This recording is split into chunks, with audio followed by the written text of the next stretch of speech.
dans tous les cas de figure, plus personne du côté des familles des otages ou des prisonniers israéliens qui sont à Gaza ne soutient l'action politique de Benjamin Netanyahou. Ça fait bien longtemps que ces gens-là, eux, ont compris à qui ils avaient affaire. Voilà donc, chers amis, ce qu'on pouvait dire ce matin sur la situation terrible qui se déroule encore à Gaza. Donc il faut à tout prix...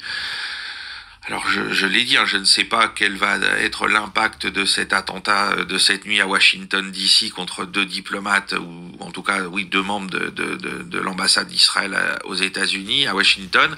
Mais en tout cas, il faut à tout prix que Donald Trump fasse pression pour que au minimum l'aide humanitaire dont on vient de parler, que ces 82 camions soient déchargés le plus vite possible, que leur chargement soit acheminé le plus vite possible, et que cette guerre s'arrête par le succès diplomatique avec Téhéran.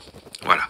Et je rappelle, parce que certains posent souvent cette question, si les États-Unis ont effectivement le moyen de faire cesser cette guerre en cessant de fournir des armes et des stocks de munitions à Israël, d'une part, les Israéliens ont fait des stocks pendant toute la durée du cessez-le-feu, faut pas l'oublier. Donc, est-ce qu'il y a besoin encore aujourd'hui, là à l'instant T, que des avions cargo américains débarquent du matériel? C'est pas forcément assuré.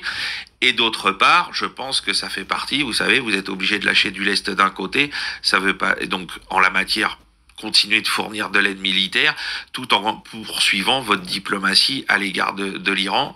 Malheureusement, une fois encore, ceux qui sont otages, là, au sens propre du terme, de cette situation, c'est la population gazaoui. Voilà ce qu'on pouvait dire ce matin, chers amis. Pour les annonces